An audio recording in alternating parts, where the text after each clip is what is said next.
안녕하세요, 원영석입니다. 오늘도 원영석의 진실정치 애청해주셔서 감사합니다. 자, 빅뉴스 하나가 나왔는데요. 자, 뉴질랜드에서 일어난 가방 속 어린이 시신 사건. 미국 메인스트림 뉴스에서도 크게 보도가 됐는데, 이 가방 속 어린이 시신 사건 용의자로 재판을 받는 한인 여성이 무죄를 주장했습니다. 뉴질랜드 매체들은 오클랜드 고등법원에서 2건의 살인 혐의를 받는 한인 여성에 대한 재판이 열렸고, 재판에서 피고 측 크리스 윌킨슨 스미스 변호사가 여성을 대신해 무죄 항변을 제기했다고 밝혔습니다.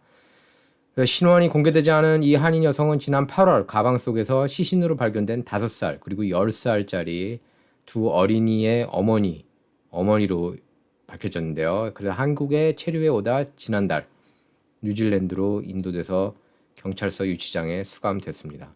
뉴질랜드 시민권자인 이 한인 여성은 지난 8월 오클랜드 남부 지역에서 창고 경매로 거래된 가방에서 어린이 시신 2구가 발견되자 경찰이 살인사건 수사에 들어가면서 용의자로 추적을 받아왔습니다. 그래서 이 여성은 시신이 든 가방이 임대 창고에 맡겨진 직후인 지난 2018년 하반기에 한국에 입국해서 체류하다가 지난 9월 한국 경찰에 검거돼서 한국과 뉴질랜드 간 범죄인 인도 조약에 따라 지난달 29일 뉴질랜드로 이송이 됐습니다. 경찰서 유치장에 수감된 여성은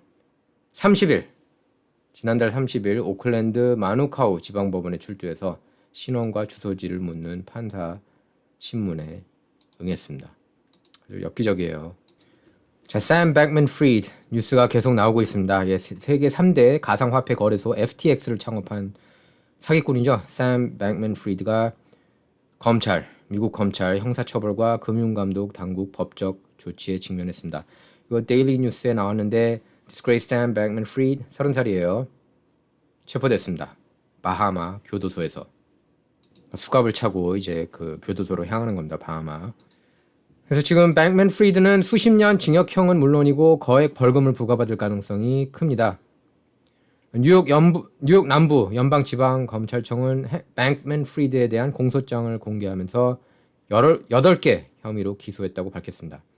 백맨-프리드에게는 형법상 사기, 인터넷 뱅킹을 이용한 사기, 돈 세탁, 불법 선거 자금 공여 혐의가 적용됐습니다. 돈 세탁한 거예요. 사실상 민주당을 위해서. 여러분께서 잘 아실 겁니다. 그 돈이 대부분이 또 우크라이나로 갔고요. 많이 갔습니다.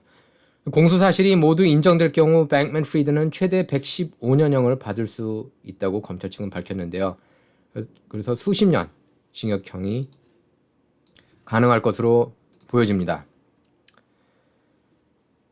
13페이지 분량 공소장에 따르면 백맨-프리드는 2019년부터 FTX 고객과 투자자들을 속이는 음모를 꾸민 뒤에 고객 돈을 가상화폐 헤지펀드 계열사인 알라메다 리서치로 빼돌려서 이 회사의 채무 지출을 갚은 혐의를 받고 있습니다. 바하마에서 호화 부동산을 사들이고 정치인들에게 거액 기부금을 내는 데에도 고객과 투자자들의 돈을 함부로 사용한 것으로 드러났습니다. 백맨-프리드는 주로 조 바이든 대통령을 비롯해서 민주당 그리고 진보 성향 정치인들에게 많이 기부했습니다. 거의 대부분 돈이 이제 그쪽으로 간 거예요. 그래서 돈 세탁한 거죠. 특히 우크라이나 정부에 돈을 또 많이 보냈어요. 그 전 방송에서도 제가 얘기를 했지만 바하마에서 체포된 백맨-프리드는 수도 나소 경찰서 유치장에서 하룻밤을 지낸 뒤 푸른색 양복 차림으로 현지 법원에 출석해서 기소 인정 여부 절차를 진행했습니다. 바이든 정부는 조만간 바하마 측의 뱅크먼-프리드에 대한 범죄인 인도를 요청할 예정인데요. 두 나라는 범죄인 인도 조약을 체결했지만 본인이 이의를 제기할 경우 본국 송환까지 몇 주 이상 시간이 걸릴 수가 있습니다.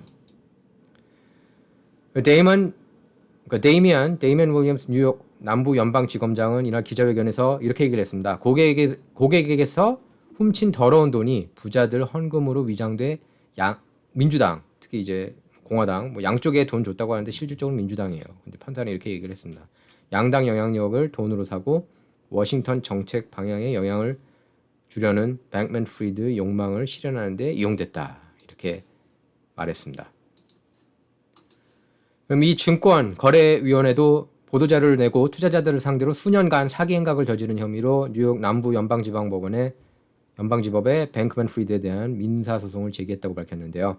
소장에 따르면 뱅크맨 프리드는 2019년 5월부터 FTX 주식 투자자들로부터 18억 달러를 조달했습니다. 이 중 11억 달러는 미국 투자자 90여 명으로부터 모은 돈입니다. 여기는 뭐 톰 브레이디도 있고 뭐 스타들이 많이 있죠. 뱅크맨 프리드는 FTX는 최고 수준의 정교하고 자동화된 리스크 관리 시스템을 갖고 있어서 여러분의 자산은 안전하다 이러면서 투자자들을 안심시켰는데 실제로는 처음부터 투자자들이 낸 돈을 계열사인 알라메다 리서치로 빼돌려서 미공개 벤처 투자와 호화 부동산 구매, 거액의 정치연금 용도로 사용한 것으로 드러났습니다. 그래서 SEC는 소장에서 이렇게 얘기를 했어요. 그는 호화 아파트를 사고 선거 캠페인을 돕고 개인 투자를 하기 위해 알라메다를 자신의 돼지 저금통처럼 이용했다. FTX 주식 투자자와 고객들에게 이런 사실을 전혀 공개하지 않았다고 지적했습니다. 네, 이처럼 뱅크맨 프리드가 투자자들을 속인 것은 수년간의 계획된 사기 음모라고 SEC 쪽은 판단했는데요. 게리 갠슬러 SEC 위원장도 성명을 내고 이렇게 얘기를 했습니다. 뱅크맨 프리드는 속임수에 기반한 카드로 만든 집, House of Cards, 뭐 드라마도 있죠. 카드로 만든 집을 지어놓고 투자자들에게는 가상화폐 세계에서 가장 안전한 건물이라고 속였다. 이렇게 말했습니다. 상품선물거래위원회도 뉴욕 연방지법에 역시 소송을 제기했습니다. 그래서 이 친구의 부모도 지금 비판을 받고 있습니다. 부모가 도와준 게 아니냐. 가상화폐 거래소 FTX를 창업해서 한때 코인 제국을 이끌었던 샘 뱅크맨 프리드가 결국에는 명문대 교수인 부모 도움이 있지 않았냐. 이런 의혹이 제기가 되고 있습니다. 뉴욕타임스가 보도했어요. 그래서 FTX 붕괴 한복판에 있는 부모라는 제목의 기사에서 뱅크맨 프리드 창업자 부모인 스탠퍼드 로스쿨 교수 조지프 뱅크먼 그리고 바버라 프리드 부부가 FTX 사업에 얼마나 관여했는지 당국 조사를 받고 있다고 그렇게 보도했습니다. 이들이 가상화폐 거래소 파산을 유발한 잠재적인 범죄 행위에 직접 관련돼 있다는 증거는 아직 드러나지 않았지만 이들 역할은 자식의 사업을 부모로서 단순히 지지하고 지원하는 수준을 넘어섰다고 그렇게 뉴욕타임스는 전했습니다. 뭐 뉴욕타 기사라서 뭐 두고 봐야겠지만 특히 아버지인 뱅크맨 교수는 아들이 코인 제국 억만장자로 떠오르기 전부터 조세 전문가로 명성을 날렸고요. 또 아들이 FTX를 창업한 뒤에는 회사에 정식으로 고용돼 일했다고도 합니다. 그래서 사업에 깊숙이 이렇게 발을 들인 것으로 그렇게 알려졌고요. 또 창업 초기에는 회사 첫 변호사를 선임하는 걸 도왔고 작년에 아들이 하원금융위원회 회의에 참석해서 진술하는 과정에서 조언해 주기도 했습니다. 또 FTX 직원들이 세금 관련 문제가 있을 때 종종 뱅크맨 교수와 상의했다고 그렇게 정통한 관계자는 말했습니다. 또 뱅크맨 교수 스스로 올해 8월 FTX 팟캐스트에 나와서 이렇게 얘기를 했어요. 아들이 사업을 시작할 때부터 내가 쓸모가 있을 때마다 도움을 주곤 했다. 예. 특히 뱅크맨 교수가 FTX가 파산하기 몇 달 전까지 아들이 자선단체에 기부하고 저소득층의 금융 시스템 접근 기회를 줌으로써 세상을 구하는데 가상화폐를 이용한다는 그런 말도 한 것으로 드러났습니다. 또 창업자 어머니 프리드 교수는 법 철학 분야 전문가인데요. 기부, 자선, 뭐 그것과 관련돼서 저술 활동을 했고 FTX 파산 전까지 정치 기부 네트워크인 마인드 갭 이사회 의장을 맡은 것으로 알려졌습니다. 또 뱅크맨 프리드는 FTX 창업 후에 이 네트워크가 추천한 그룹에 돈을 대는 기부자 중 하나였어요. 뱅크맨 프리드 부부는 바하마에 있는 FTX 사무실에 매달 한 차례씩 방문한 것으로도 드러났고 또 그때마다 1,640만 달러짜리 집에 머문 것으로 알려졌습니다. 그런데 이 부부 뱅크맨 프리드 부모는 부모 측 변호사는 이렇게 얘기를 하고 있습니다. 상관없다. 우리는 전혀 뭐 FTX에서 11달 동안 일하긴 했지만 뱅크맨 교수가 하지만 회사에서 구체적으로 한 일은 별로 없었다. 이렇게 이제 발뺌하고 있어요. 자, 그리고 트위터 파일 계속 추가로 공개가 되고 있습니다. 예, 여러분께서 지금 1탄, 2탄, 3탄, 4탄까지 이제 들었는데 5탄도 나왔습니다. 트위터가 정치적 판단에 따라 언론 검열을 해왔다는 걸 보여주는 내부 문건이 이제 추가로 공개가 됐는데 뉴욕타임스 필진이에요. 근데 이 사람은 정의파입니다. 뉴욕타임스 필진 출신 언론인 바리 와이스는 트위터를 통해 트위터 파일 5탄을 발표했습니다. 그래서 이번 5탄에는 뉴욕타임스 필진 출신인데 뉴욕타임스는 이걸 또 보도를 안 하고 있어요. 기록의 신문이라고 그럽니다. 꼴에 또. 이번 5탄에는 도널드 트럼프 전 대통령의 트위터 계정이 영구 폐쇄된 이유와 경위가 담겼는데요. 트위터 파일은 그전에도 설명했지만 미국의 언론인, 작가들이 진행 중인 폭로 프로젝트라고 할 수가 있겠습니다. 그래서 구체적으로 트위터 직원 간에 주고받은 내부 통신을 캡처한 이미지로 구성되는데요. 탐사보도 전문기자 맷 타이비가 지난 2일 발표한 1탄을 시작으로 작가 겸 언론인 마이클 살렌버거, 그 다음에 와이스 이렇게 세 사람이 번갈아 가면서 하나씩 트위터 내부 문건을 폭로하고 있습니다. 일론 머스크가 이들한테 이제 준 거예요. 예. 근데 이제 한 사람한테만 주긴 그러니까 이렇게 나눠서 이렇게 자기가 볼 때 정의파 저널리스트라고 하는 사람들한테 이렇게 준 겁니다. 근데 뉴욕타 와포 CNN 메인스트림 미디어는 어떻게 포장하는지 아십니까? 이 사람은 억만장자 옹호하는 저널리스트들이다. 참. 뭐 용돈 받았습니까? 이 기자들이? 그런 얘기를 하게? 참 그 주류 언론 보면은 사악합니다. 그러니까 미국의 가장 큰 문제는 메인스트림 미디어의 부패고 그 선봉에 바로 뉴욕타임스가 있어요. 그래서 머스크가 트위터 파일을 이제 이 사람들한테 줘서 이제 공개가 계속되고 있는 겁니다. 그래서 트럼프가 계정 차단 당일 올렸던 게시물은 2개예요. 2개. 네, 바로 이 여기자입니다.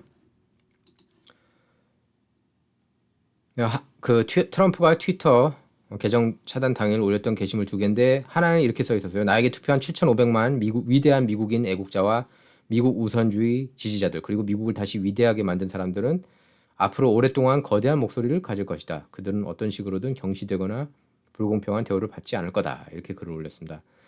또 다른 하나는 질문한 모든 이에게 답한다. 나는 1월 20일 취임식에 가지 않을 거다. 라는 글로 조 바이든 대통령 취임식 불참을 확인하는 내용이었습니다. 그러니까 조 바이든이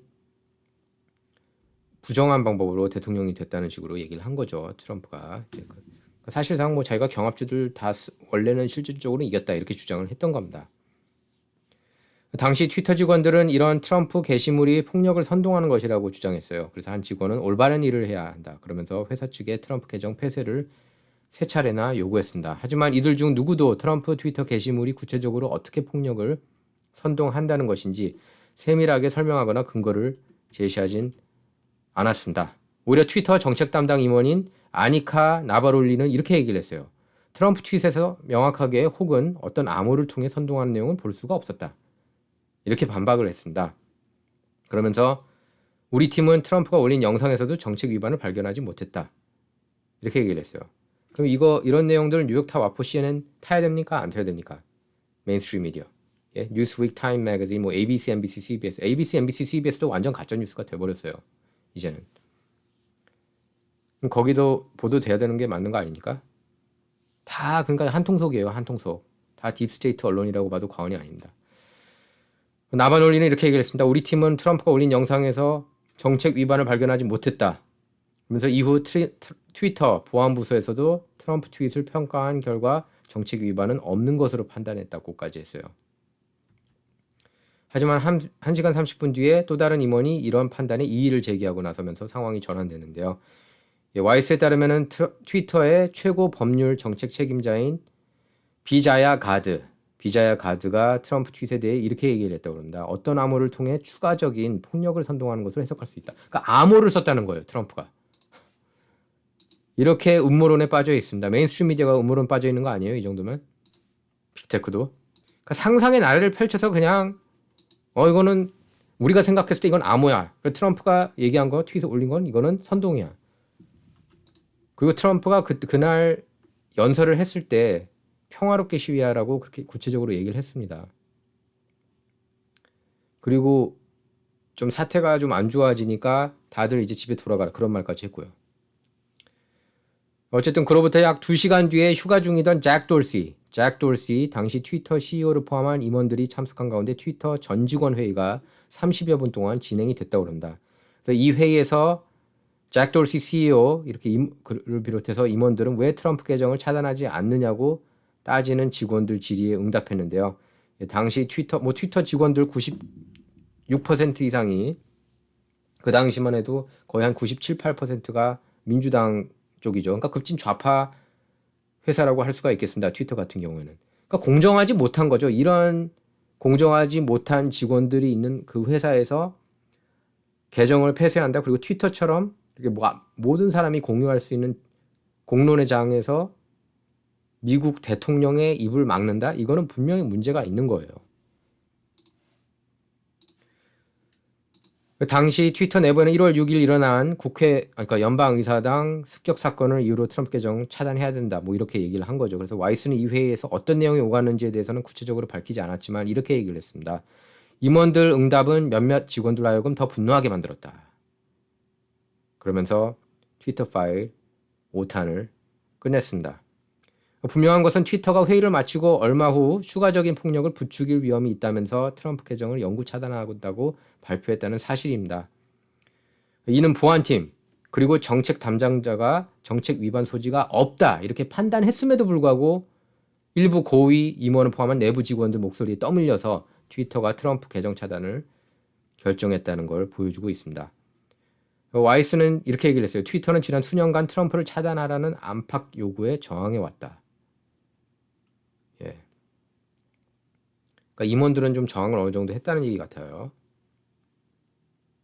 그러면서 세계적 지도자를 차단하거나 논란의 여지가 있는 게시물이라도 그것을 제거하면 사람들이 보고 토론해야 할 중요 정보가 감춰지게 되기 때문이다. 이렇게 그 전에 트위터가 그런 스탠스를 취했었죠. 트위터는 심지어 정책을 위반한 계정에 대해서도 공익적 차원에서 제재하지 않는 예외 조항을 두고 있었습니다.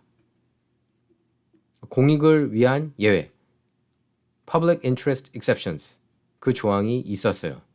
여기에 따르면 트위터는 선출직 공무원이 정책 위반 게시물을 올리더라도 이용자들의 정확한 판단에 도움이 되도록 삭제하지 않고 허용한다는 겁니다. 그리고 사실 백신에 대해서도 완전히 다 잘못된 내용이 많잖아요. 트위터가 계속 이렇게 경고장 주고 그랬던 것도. 그죠?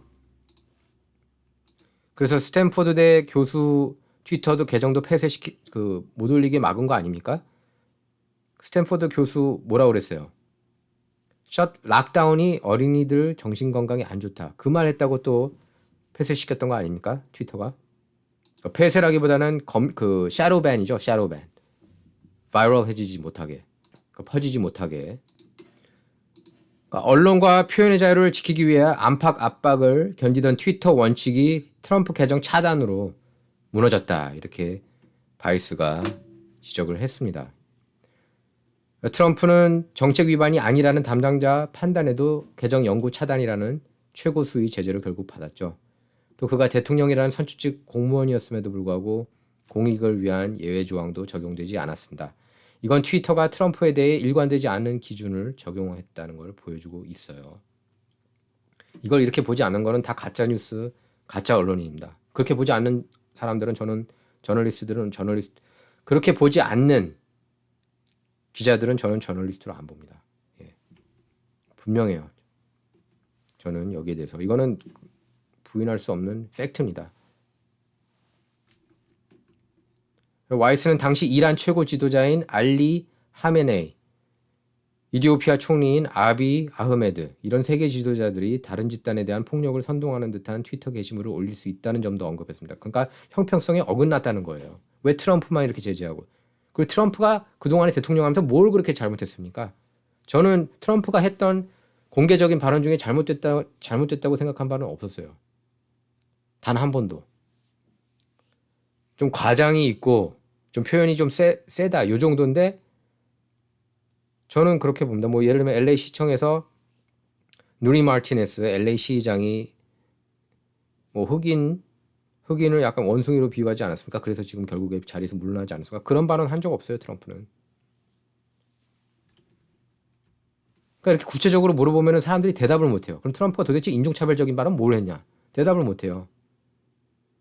제가 민주당 쪽 그리고 솔직히 저널리스트들한테도 한 30명 정도 물어봤습니다. 그동안. 대답을 못해요. 이 사람들이. 인종차별 발언 뭐 했어? 얘기 못합니다.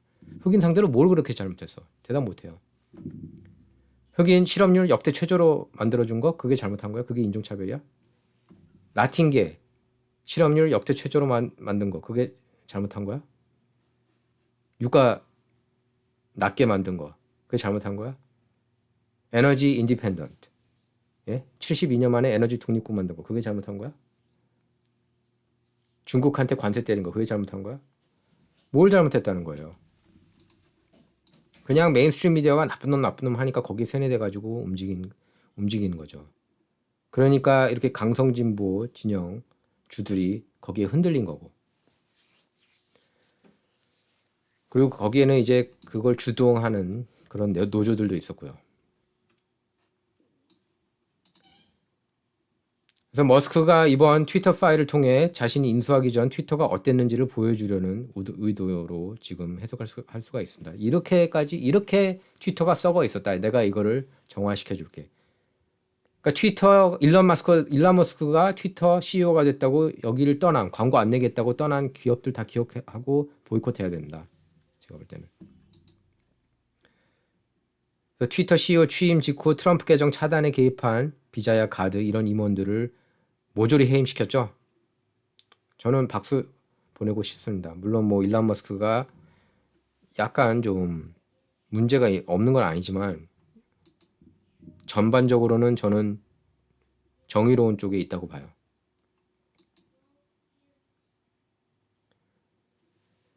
자, 2018년에 트위터 직원들 96% 이상이 민주당 쪽으로만 기부금 줬습니다. 2018년에 2020년에는 98%, 2022년에는 99.67%인가 그래요. 말이 됩니까? 자, 좀 길어졌는데 이 뉴스가 나왔어요. 그래서 일론 머스크가 트위터 샌프란시스코 본부에서 렌트비 이제 안 내겠다. 그 전 세계에 있는 지부에서도 지부 사무실도 그리고 세브런스 패키지도 안 주려고 한다는 겁니다. 트위터 그 해고한 직원들한테. 그리고 이렇게 막 좀 낭비하는 게 많았대요. 이렇게 자전거도 타게 하고 뭐 별의별 그런 서비스가 많았다고 그럽니다. 트위터 안에서. 한번 볼까요? 이게 트위터 사무실이에요.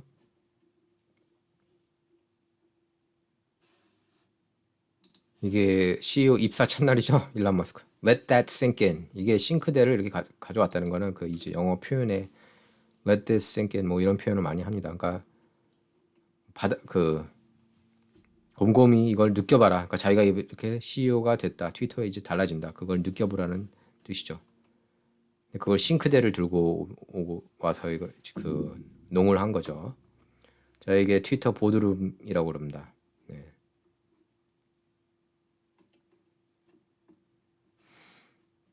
안에서 이렇게 에스프레소 만드는 머신 이런 것도 이제 없애겠대요. 일론 머스크가. 이것도 마찬가지고요. 자전거. 자, 일론 머스크가 이렇게 분노를 표했었죠. 일론 머스크 Twitter has had a massive drop in revenue. 트위터 매출이 뚝 떨어졌다. Due to activist groups pressuring advertisers. 액티비스트 그러니까 급진 좌파 진영 그런 시위자들 때문에 뭐 난리 치잖아요. 뭐 여러분께서 너무나 잘 아실 겁니다. 그래서 이렇게 광고주들이 많이 떠났다. Even though nothing has changed with content moderation and we did everything we could to appease the activists.